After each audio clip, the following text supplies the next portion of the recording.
Hi, everyone. My name is James Daniels, 57, male, and I am at a crossroads with my daughter Rosie, 23, female.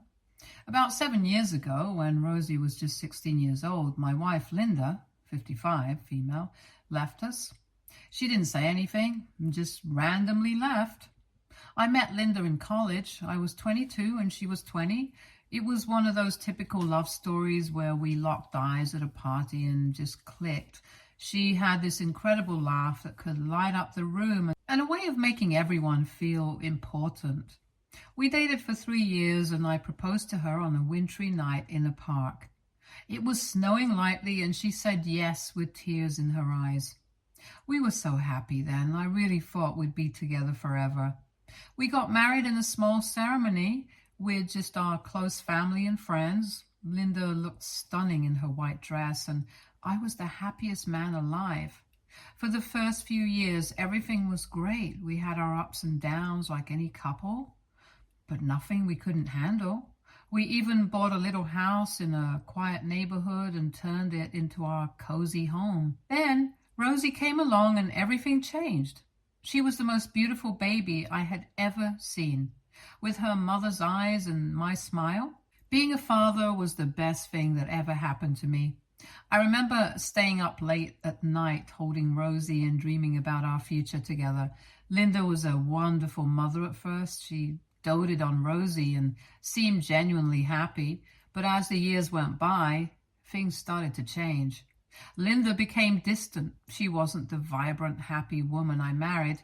She seemed unhappy, but whenever I tried to talk to her about it, she'd brush me off or get defensive. I didn't know what was wrong, and she wouldn't tell me. We started arguing more and more. I'd come back home from work, and she'd be in a bad mood, snapping at me for no reason. I tried to be understanding and supportive, but nothing I did seemed to help. I remember one day, about a year before she left, she told me she needed some space. She said she felt trapped and needed time to figure things out. I was devastated, but agreed to give her some space. She moved into the guest room and our communication became even more strained. We were like two strangers living under the same roof. Despite the tension, I tried to keep things normal for Rosie's sake. She was a teenager and going through her own struggles. I didn't want her to see the cracks in our marriage. Linda still cared for Rosie, but it was clear she was struggling with her own issues.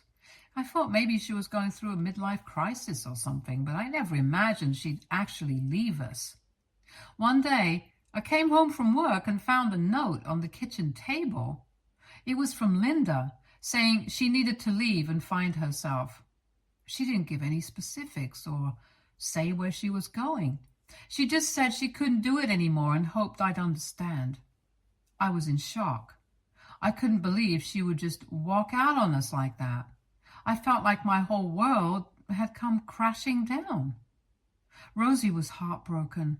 She kept asking me why her mom left, and I didn't know what to say. How do you explain something like that to a teenager? I told her that her mom loved her very much but needed to sort out some things in her life. It was a tough time for both of us. Rosie and I grew closer as we tried to navigate our new reality without Linda. Later, I found out that Linda actually left me for someone else. She sent me divorce papers a few months later. I signed them just to get it over with. Soon after that, she got married to David, 59, male. Now, as a man, my self-esteem was extremely low. There was no denying that Linda left me because David was richer. However, eventually I got over it. Finding out she left me for someone else was a huge blow. It felt like a knife in the heart. I remember sitting on the couch, staring at those divorce papers, trying to process everything. I couldn't believe she had moved on so quickly, and to someone who was frankly way better off financially. It made me feel like I wasn't good enough, like I couldn't provide what she needed. David was a successful businessman. I'd seen pictures of him online, and he looked like he had it all. Fancy cars, a big house, the works. I couldn't compete with that. I worked a regular job, just enough to pay the bills and provide for Rosie. Linda had always been supportive of my work, or at least I thought she was. I never imagined she wanted more, that she felt like she was missing out on the luxurious life. When she married David, I was devastated. I felt like I was being replaced not just as a husband, but as a father too. David was the kind of guy who could give her everything she ever wanted, and that stung. I spent a lot of time questioning myself and wondering what I did wrong. It was a dark period, and I often felt like I was drowning in my own self-pity. For a while, I just went through the motions. I took care of Rosie, went to work, tried to keep things together, but inside, I was a mess. Rosie noticed, of course. She tried to be strong, but I knew she was hurting too. She missed her mom, and it was hard for her to understand why Linda chose to leave us for someone else. Eventually, I realized I had to pull myself together for Rosie's sake, if not for my own. I couldn't keep living in the past and letting it ruin my life. Years passed, and Rosie got more used to life without her mom. She stopped asking questions and just accepted that Linda wasn't around. She focused on her college and friends, and I think that helped her cope. But then, one day, out of the blue, Linda reached out to her. I remember the day Rosie told me her mom had called her. She was so excited, but also nervous. She didn't know what to expect, and honestly, neither did I. They started talking on the phone, and soon after they met up for coffee. Rosie didn't tell me much about their conversation. She seemed happy, but I could tell she was also cautious. She didn't want to get hurt again. I tried to be supportive, telling her that it was good to have her mom back in her life. Deep down, though, I was scared. I didn't want Rosie to get her hopes up and then be let down if Linda decided to leave again. Over time, their relationship seemed to grow. They would meet up occasionally, and Rosie started mentioning her mom more often. She would tell me about their chats and the things they did together. It sounded like they were getting along, and that made me happy.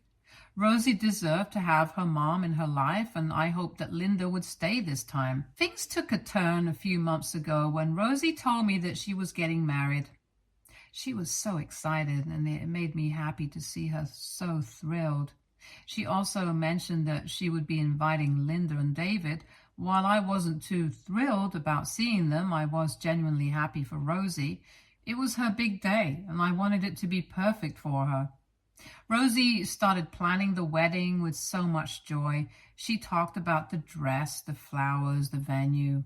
I was excited to see my little girl get married and start this new chapter in her life.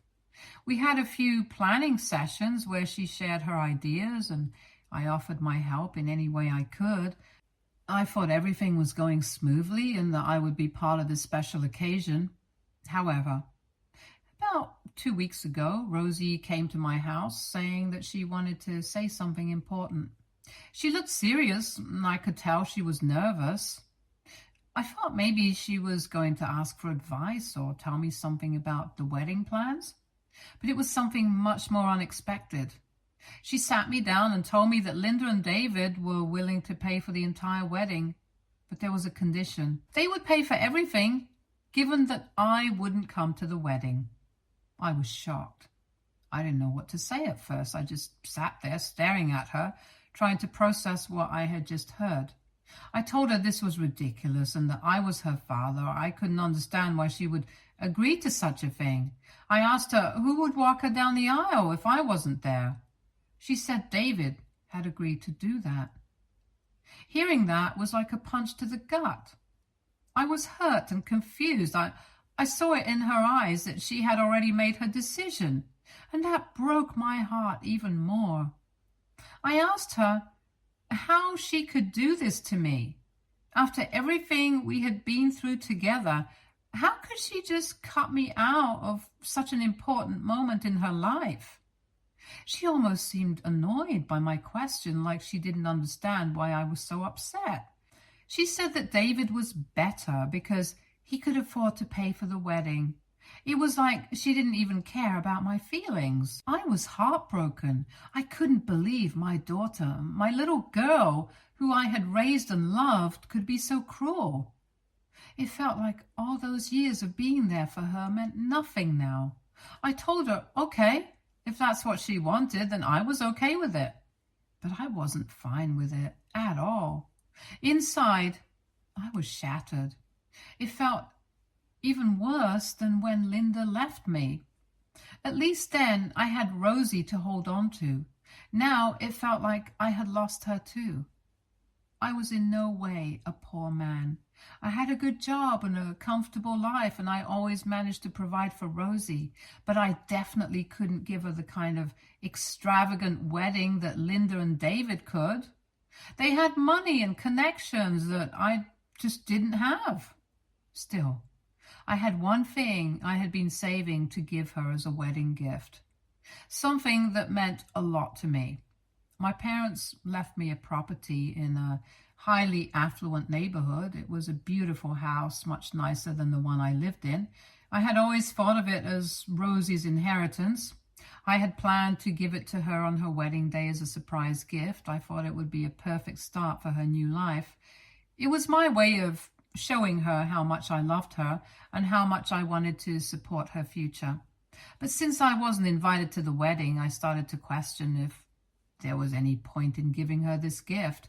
I mean, why would I give her something so valuable if she didn't even want me at her wedding?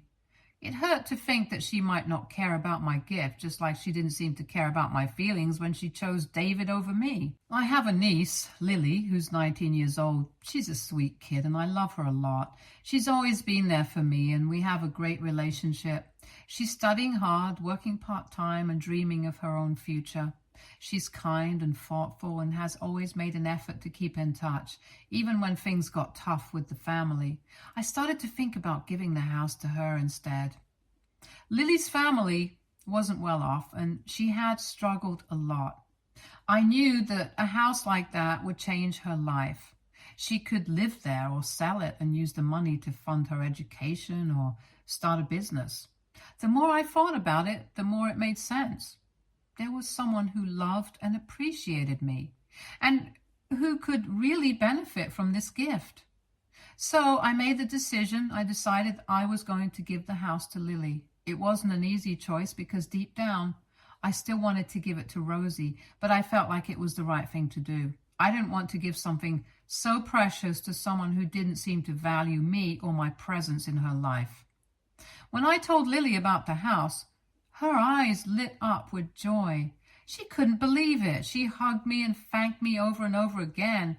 It felt good to see her so happy, to know that I was making a real difference in her life. It was a moment of joy in what had been a very difficult time for me. However, when Rosie heard about this, she wasn't having it. She called me, probably to try to talk me out of giving the house to Lily. I saw her name pop up on my phone and my heart sank a little, but I didn't pick up. I wasn't ready for another confrontation or for more hurtful words. The next day, she came to my house. I could see her through the window, standing on the porch with a look of determination mixed with frustration. I knew this wasn't going to be a pleasant visit, but I opened the door anyway. She came in, looking around like she was seeing the place for the first time in a long while. It felt tense, and I could tell she was gearing up to say something big. Rosie sat down on the couch and started to talk. She said she heard about the house and how I was planning to give it to Lily. Her voice was calm at first, but there was a hint of something more beneath the surface. She said she was surprised and that she thought the house was meant for her. It felt like she was trying to guilt-trip me, to make me feel bad for giving something valuable to someone else. She started to cry, or at least it seemed like crying at first. Tears welled up in her eyes, and she looked at me with this sad, almost pitiful expression. She said she couldn't believe that I would do something like this to her, that after everything, she deserved the house.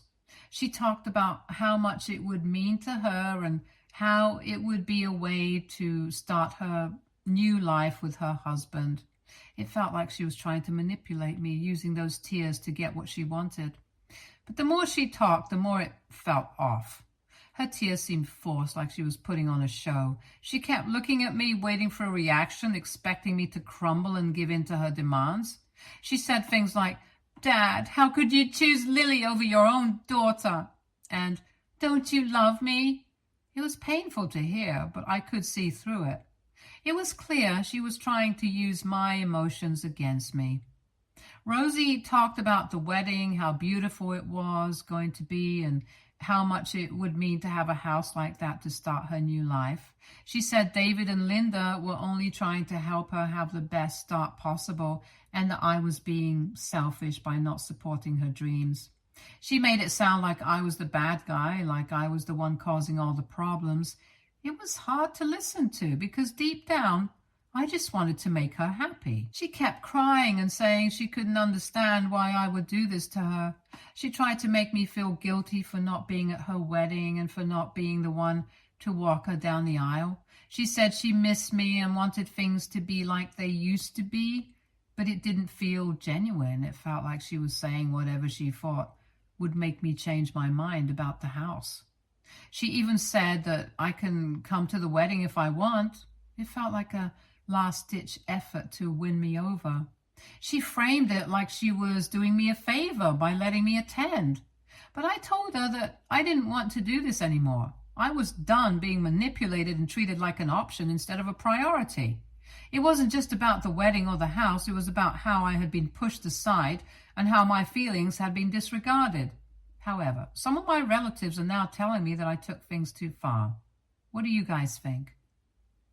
Update 1. Hello, everyone. Thank you for your kind words. Your support really means a lot to me. I do have some updates and things have taken quite an unexpected turn. After my last post, Rosie kept calling me and texting me, trying to reach out. She left voicemails too, but I ignored them. I wasn't ready to talk to her, especially after everything that had happened. I needed time to heal and to figure out my own feelings. I thought that maybe with time we could have a real conversation, but I didn't want to rush into it. However, things have changed drastically since then. Rosie is not getting married anymore. As it turns out, she actually cheated on her fiancé and he left her. I was shocked when I found out. I never expected something like this to happen. Apparently her fiancé caught her in the act. He came home earlier than expected one day and found Rosie with another man in their own apartment. I can't even imagine how devastating that must have been for him. He confronted them right then and there. The details are messy, but from what I gathered, he walked into the living room and saw them together on the couch, in a very compromising position. It must have been a nightmare for him. I heard that he was so furious and heartbroken that he didn't even give them a chance to explain. He immediately kicked her out, telling her to take her things and never come back. I found out about this through a mutual friend who still keeps in touch with Rosie's circle. She called me one evening and told me the whole story. She said she thought I should know, given everything that had happened with the wedding and the house. I was stunned. I didn't know what to think or how to feel. On one hand, I felt bad for Rosie because I knew this must be incredibly painful for her. On the other hand, I was also angry and disappointed. She had made such poor choices and hurt so many people, including herself.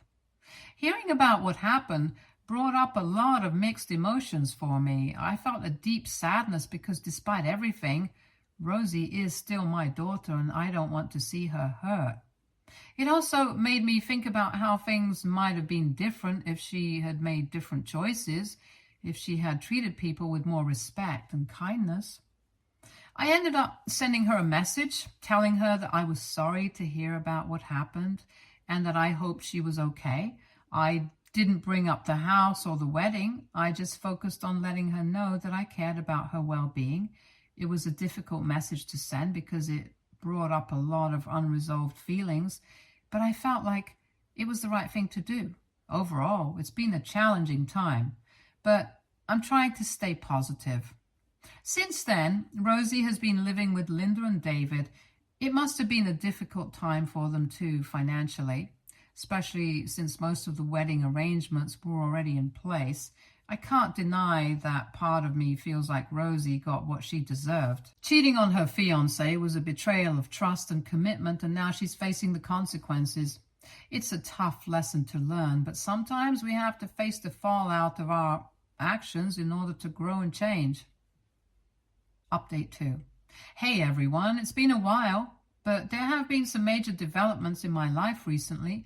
I wanted to share what's been going on. About a month ago, Rosie and Linda got into a huge fight. From what Rosie told me on the phone, it was about a lot of things that had been building up between them. Rosie said Linda was upset about how Rosie had treated her fiancé and how it reflected on their family. Linda felt embarrassed and disappointed in Rosie's choices. And it all came to a head in a heated argument. Rosie called me in tears, asking if she could come stay with me for a while. She said things had gotten really bad between her and Linda, and she needed a place to stay until they could sort things out. I have to admit, part of me wanted to help her. She sounded so desperate and lost, and it hurt to hear her like that. But at the same time, I knew I couldn't just welcome her back into my life after everything that had happened. The pain and betrayal was still fresh, and I needed time to heal. I told Rosie that I couldn't let her stay with me. It was one of the hardest conversations I've ever had to have, but I knew it was the right decision for my own well-being. Rosie was upset and pleaded with me to reconsider. She said she didn't have anywhere else to go and that she needed my help. It tore me apart to hear her so desperate, but I had to stay strong. I explained to her that while I cared about her and wanted the best for her, I couldn't be the one to support her right now. I needed to focus on my own healing and move forward with my life. After that conversation, I felt a mix of emotions. I felt guilty for not being able to help Rosie when she needed it most. I worried about her safety and well-being, knowing she was in a tough spot. But I also felt a sense of relief and empowerment. I had stood my ground and prioritized my own needs, even though it was incredibly difficult.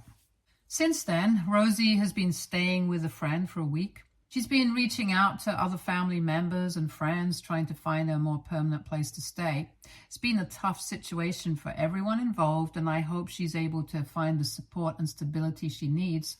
As for me, I've been focusing on self-care and rebuilding my life.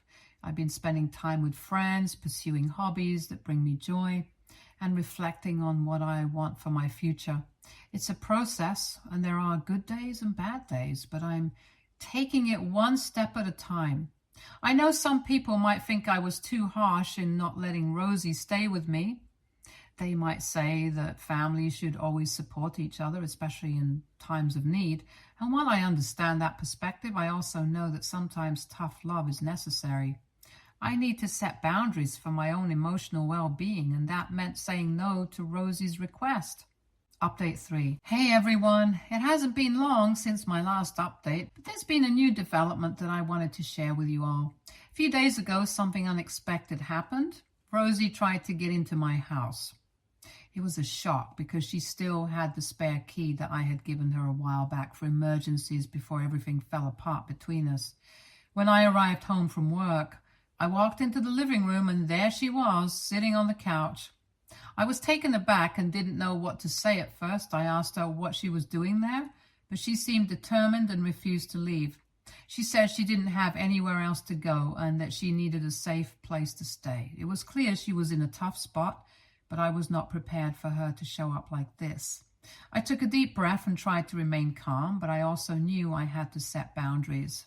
I told her firmly that she wasn't invited into my house and that she needed to leave. I reminded her that I had already said no to her staying with me before, and that hadn't changed. Rosie started to argue, saying that she had nowhere else to go and that she needed my help. She pleaded with me to let her stay just for a little while until she figured things out. It was hard to see her like that, desperate and vulnerable, but I knew I couldn't let her manipulate me into letting her stay. As the conversation went on, she became more insistent and emotional. She tried to guilt trip me, saying that I was abandoning her when she needed me the most. It was painful to hear, but I had to stay strong. I told her that if she didn't leave voluntarily, I would have to call the police. After Rosie realized I was serious about not letting her stay, she gathered her things and left my house. I could see the disappointment and hurt in her eyes as she packed up. It was a tough moment for both of us, but I knew I had to stick to my decision. About a minute after she left, I heard the doorbell ring again. I was hesitant to answer, but I saw it was Rosie through the peephole. She asked if she could at least come in to get some stuff from her room. I didn't want to prolong the situation, so I agreed. albeit reluctantly. I waited downstairs while she went up to her room. It felt surreal knowing she was in my house, even if just for a few minutes. Part of me wanted to talk to her and try to understand what was going through her mind, but I knew it wasn't the right time. About 5 minutes later, Rosie came back downstairs with a small bag of her belongings, and she left. I know some people might think I should have let Rosie stay, or that I was too harsh in how I handled the situation. It's a difficult thing to navigate, especially when it involves family and emotions are running high, but I also know that I have to prioritize my own mental health and healing. Update 4. Hey everyone, I appreciate all the support and understanding you've shown me throughout this journey. I wanted to give you all a final update on where things stand now. Recently, some of my relatives came across this Reddit thread and showed it to Rosie. She was upset that I had shared our family issues with strangers on the internet. She confronted me about it, expressing her anger and disappointment. She felt like I had betrayed her trust by airing our private matters in a public forum. I tried to explain to Rosie that I made the decision to share my story as a way to process my emotions and seek support from others who might have gone through similar experiences. I told her that I didn't feel like I owed anyone an explanation for sharing my own feelings and perspective. As for Rosie, I have some positive news to share. She has managed to find an apartment, a small studio about 25 minutes away from my house. It's not far, but it's a step towards independence and stability for her. I'm glad she's taking this step and finding a place of her own where she can start to rebuild her life. On a positive note, I took my niece Lily to my parents' house to show her the new place. She was absolutely thrilled and excited about it, which made me really happy. Lily is currently in college, and I made her a promise that if she finds a job nearby after graduation, she can move into the house right away. I haven't officially transferred the house to Lily yet because there are some logistics to figure out. I want to make sure everything is set up properly and she won't have to worry about taxes or any other legalities associated with the property. It's important to me that she starts her new chapter in the house without any unnecessary stress. I also want to take a moment to express my gratitude to each and every one of you who has supported me through this challenging time. Your words of encouragement, advice, and understanding have meant the world to me. It's been comforting to know that I'm not alone in navigating these difficult emotions and decisions. So thank you. Stay tuned for more stories from our girl relationships.